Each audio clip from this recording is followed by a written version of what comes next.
অভিশপ্ত জমিদার বাড়ি, নিশিরাতের ডাক।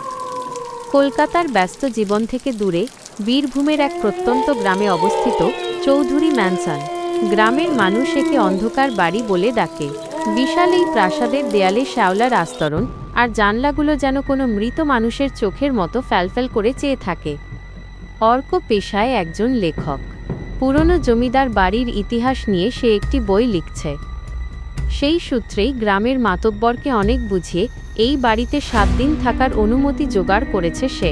সঙ্গী বলতে কেউ নেই, শুধু আছে তার ল্যাপটপ আর একরাশ কৌতূহল। প্রথম রাত, অদ্ভুত খসখসে শব্দ। প্রথম দিন সব ঠিকঠাকই ছিল, কিন্তু রাত 12টা বাজতেই অর্কর তন্দ্রা ভেঙে গেল। তার মনে হলো ঘরের ওপরের কড়িকাঠ থেকে কেউ যেন খুব সরু গলায় হাসছে। সে টর্চ জেলে দেখল, কিন্তু কিছুই নেই। তবে মেঝেতে একটা অদ্ভুত জিনিস লক্ষ্য করল, সে কাদা মাখা পায়ের ছাপ, যা ঠিক তার বিছানার পাশে এসে থেমে গেছে, অথচ ঘরে সে ছাড়া আর কেউ নেই। রহস্যের জাল। পরদিন সকালে গ্রামের এক বৃদ্ধ তাকে সাবধান করে দিয়ে বলল, খোকন, ওই বাড়ির দোতলার শেষ ঘরটা কখনো খুলো না। ওটা নীলিমা রানীর ঘর ছিল। 100 বছর আগে এক অমাবস্যার রাতে তিনি গলায় দড়ি দিয়েছিলেন। অর্ক এসবে বিশ্বাস করে না, উল্টে তার কৌতূহল বেড়ে গেল। সেদিন রাতে সে ঠিক করল ওই ঘরের সামনে গিয়ে দেখবে কি আছে। গভীর রাতে যখন চারপাশ নিস্তব্ধ, তখন সে শুনতে পেল এক করুণ কান্নার সুর।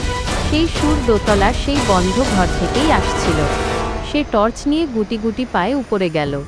অবাক কাণ্ড, যে ঘরে বড় তালা ঝুলছিল সেটা এখন আধখোলা। ভেতর থেকে চন্দন আর পচা মাংসের একটা মিশ্র গন্ধ নাকে এল। অর্ক ধাক্কা দিয়ে দরজাটা খুলতেই দেখল ঘরের মাঝখানে একটা ভাঙা আয়না। আয়নার সামনে বসে একজন মহিলা চুল আঁচড়াচ্ছেন। তার পরনে পুরনো দিনের লাল বেনারসি, কিন্তু পিঠের দিকটা পুরোটা হাড্ডিসার। মহিলাটি ধীর গলায় বলল, এলে অর্ক, আমি তোমার জন্যই অপেক্ষা করছিলাম। ভয়ঙ্কর পরিণতি। অর্ক পাথর হয়ে দাঁড়িয়ে গেল। সে তো কাউকে নিজের নাম বলেনি। মহিলাটি যখন আস্তে আস্তে মুখ ফেরাল, অর্ক দেখল সেখানে কোনো মুখ নেই, শুধু একটা কালো গর্ত, আর ধকধক করছে দুটো লাল আগুনের গোল্লা। সে চিৎকার করতে গিয়েও পারল না, গলা দিয়ে আওয়াজ বেরোচ্ছে না। হঠাৎ সারা বাড়ির সব দরজা জানলা একসাথে দড়াম করে বন্ধ হয়ে গেল। চারদিকে বাতাস বইতে শুরু করল, আর সেই বাতাসের মধ্যে শত শত মানুষের আর্তনাদ শোনা যেতে লাগল। নীলিমা রানীর সেই ছায়াটা অর্কর দিকে এগিয়ে আসতে লাগল। তার লম্বা নখগুলো অর্কর গলার কাছে চলে এল। পরদিন সকালে গ্রামের মানুষ জমিদার বাড়ির সদর দরজা খোলা অবস্থায় পায়। ভেতরে অর্কর ল্যাপটপ আর ডায়েরিটা পড়েছিল। ডায়েরির শেষ পাতায় লেখা ছিল মাত্র একটি বাক্য, ওরা আমাকে যেতে দিচ্ছে না, আমি এখন এই বাড়িরই অংশ। আজও গ্রামের মানুষ বলে, অমাবস্যার রাতে চৌধুরী ম্যানসনের দোতলার জানলা দিয়ে তাকালে দেখা যায় নীলিমা রানীর পাশে বসে একজন যুবক ল্যাপটপে কি যেন টাইপ করছে। অর্ক নিখোঁজ হওয়ার ঠিক 1 বছর পূর্ণ হয়েছে। পুলিশ ফাইল বন্ধ করে দিয়েছে, কিন্তু অর্কর ছোট ভাই অনিকেত হাল ছাড়েনি। সে তার এক বন্ধু সায়নকে নিয়ে সেই গ্রামে পৌঁছাল। সায়ন পেশায় একজন প্যারানর্মাল ইনভেস্টিগেটর। তার কাছে আছে electronic voice phenomena EVP recorder. প্রাসাদের সদর দরজা ঠেলে ভেতরে ঢুকতেই এক অদ্ভুত পচা গন্ধ আর ধুলোর আস্তরণ তাদের স্বাগত জানাল। সায়নের হাতের মিটারটা অস্বাভাবিকভাবে কাঁপতে শুরু করল। অর্কর ডায়েরি ও নতুন সংকেত। অনিকেত সোজা দোতলার সেই ঘরে গেল যেখানে অর্ককে শেষবার দেখা গিয়েছিল। ঘরটা একদম ফাঁকা, শুধু মাঝখানে সেই বিশাল ভাঙা আয়নাটা পড়ে আছে। মেঝেতে ধুলোর ওপর এক জোড়া পায়ের ছাপ। অনিকেত চিনতে পারল ওটা অর্কর জুতোর ছাপ। হঠাৎ সায়নের রেকর্ডারে একটা খসখসে শব্দ শোনা গেল। স্পিকারে খুব নিচু স্বরে কেউ বলছে, পালা। ও আয়নার ভেতর থেকে দেখছে।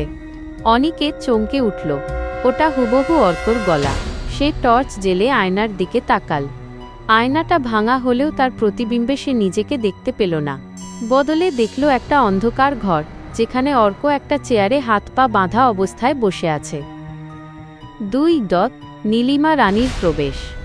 হঠাৎ ঘরের তাপমাত্রা হিমাঙ্কের নিচে নেমে গেল। সায়ন চিৎকার করে উঠল, অনি পালা, পেছনে দেখ। অনিকেত পেছনে ফিরতেই দেখল এক দীর্ঘাকৃতি ছায়া। নীলিমা রানী। তার পরনে সেই লাল বেনারসি, কিন্তু তার সারা শরীর থেকে টপটপ করে রক্ত ঝরছে। তার মুখটা কোনো মানুষের মতো নয়, বরং একটা পোড়া খুলির মতো। নীলিমা রানীর এক হাত অনিকেতের গলার কাছে চলে এল। তার নখগুলো তলোয়ারের মতো ধারালো। সে যান্ত্রিক গলায় হাসল, একজনকে দিয়ে আমার তৃষ্ণা মেটেনি। এবার দুই ভাইকে নিয়ে আমি এই প্রাসাদের রাজত্ব করব। ৩ সেই ভয়াবহ রাত। সায়ন পকেট থেকে গঙ্গা জল আর কিছু মন্ত্রপুত কবচ বের করে নীলিমা রানীর দিকে ছুঁড়ে মারল। একটা তীব্র আগুনের ঝলকানি হলো, আর নীলিমা রানী বিকট চিৎকার করে মিলিয়ে গেল। কিন্তু আসল ভয় তখন শুরু হলো। পুরো বাড়ির দেয়ালে দেয়ালে হাজার হাজার কালো হাত গজিয়ে উঠল। তারা যেন মাটি ফুঁড়ে বেরোচ্ছে। অর্কর প্রতিবিম্ব আয়নার ভেতর থেকে চিৎকার করে বলল, অনি, আয়নাটা ভাঙিস না, ওটা ভাঙলে আমি কোনোদিন ফিরতে পারবো না। অনিকেত কিংকর্তব্য বিমূঢ় হয়ে গেল। একদিকে তার দাদা আয়নার ওপারে বন্দী, আর অন্যদিকে সেই ডাইনি তাকে টেনে হিঁচড়ে মাটির নিচে নিয়ে যেতে চাইছে। সায়ন চেঁচিয়ে বলল, অনি, ওটা অর্ক নয়, ওটা নীলিমা রানীর মায়া। ঠিক সেই মুহূর্তে ঘরের মেঝের একটা অংশ ধসে গেল। অনিকেত দেখল মাটির নিচে একটা সুড়ঙ্গ, যেখান থেকে অর্কর সেই চিরচেনা ল্যাপটপের আলো জ্বলছে। শেষের আগের মুহূর্ত। অনিকেত আর সায়ন সেই সুড়ঙ্গের দিকে ঝাঁপ দিল, কিন্তু তারা কি জানত না যে সেই সুড়ঙ্গ আসলে একটা গোলকধাঁধা। সুড়ঙ্গের ভেতরে ঢুকতেই তারা দেখতে পেল শত শত মানুষের কঙ্কাল সারিবদ্ধভাবে দাঁড়িয়ে আছে, আর তাদের সবার মুখে অর্কর মুখ বসানো। পিছন থেকে সেই নীলিমা রানীর অট্টহাসি আবার ভেসে এল, স্বাগত আমার নতুন বাগানে। সুড়ঙ্গের ভেতরটা স্যাঁতসেঁতে আর পচা মাংসের গন্ধে ভরে আছে। অনিকেত আর সায়ন দেখল শত শত কঙ্কাল দাঁড়িয়ে আছে, যাদের সবার মুখ দেখতে হুবহু অর্কর মতো। সায়ন কাপা গলায় বলল, অনি, এগুলো সব মায়া। নীলিমা রানী আমাদের মস্তিষ্ক নিয়ে খেলছে। চোখ বন্ধ কর। ১ অর্কর আসল রূপ। অনিকেত চোখ বন্ধ করে দৌড়াতে শুরু করল। হঠাৎ একটা ঠান্ডা হাত তার কাঁধ ধরল। অনিকেত চোখ খুলে দেখল সামনে অর্ক দাঁড়িয়ে আছে, কিন্তু এই অর্কর পা দুটো উল্টো দিকে ঘোরানো, আর তার গলার চামড়া ঝুলছে। অর্ক ফিসফিস করে বলল, অনি, আমাকে বাঁচা, ও আমার কলিজাটা খেয়ে নিচ্ছে। ঠিক তখনই সুড়ঙ্গের দেওয়াল থেকে নীলিমা রানীর সেই বীভৎস মুখটা বেরিয়ে এল। সে অট্টহাসি হেসে বলল, আজ অমাবস্যা। আজ যদি দুই ভাইয়ের রক্ত এই মাটিতে পড়ে, তবে আমি চিরকাল বেঁচে থাকব। ২ সায়নের বলিদান ও তান্ত্রিকের সেই অস্ত্র। সায়ন জানত শুধু দৌড়ে লাভ নেই। সে তার ব্যাগ থেকে একটা পুরনো তামার কলস বের করল, যাতে তান্ত্রিকের দেওয়া পবিত্র ছাই ছিল। সে চিৎকার করে বলল, অনি, তুই অর্ককে নিয়ে পালা, আমি ওকে আটকে রাখছি। সায়ন সেই ছাই ছিটিয়ে দিতেই নীলিমা রানীর শরীর থেকে নীল ধোঁয়া বেরোতে লাগল। সেই যন্ত্রণায় ছটফট করতে লাগল, কিন্তু তার লম্বা নখগুলো সায়নের বুকে বিঁধিয়ে দিল।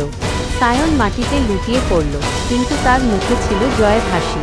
সে মরার আগে একটা মশাল জেলে সুড়ঙ্গের এক কোণে রাখা পুরনো বারুদের স্তূপে ফেলে দিল। ৩ অগ্নিকাণ্ড ও শেষ লড়াই।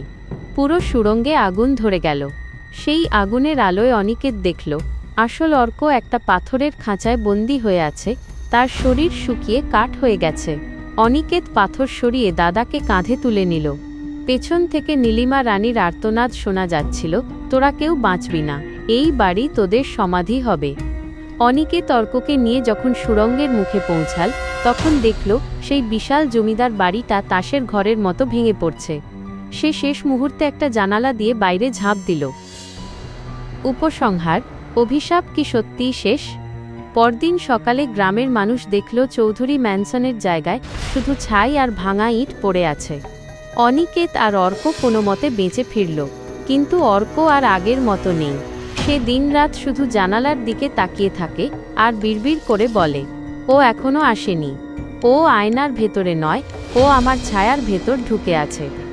সেদিন রাতে অনিকেত দেখল অর্কর ছায়াটা দেওয়ালে একা একাই নড়াচড়া করছে, যদিও অর্ক একদম স্থির হয়ে বসে আছে, আর সেই ছায়ার মাথায় দেখা যাচ্ছে নীলিমা রানীর সেই লম্বা চুলের অবয়ব।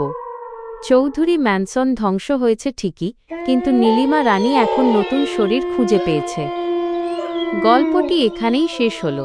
এই ভুতুড়ে পরিণাম কি আপনার পছন্দ হয়েছে? আপনি কি অন্য কোনো নতুন থিমের ওপর গল্প শুনতে চান?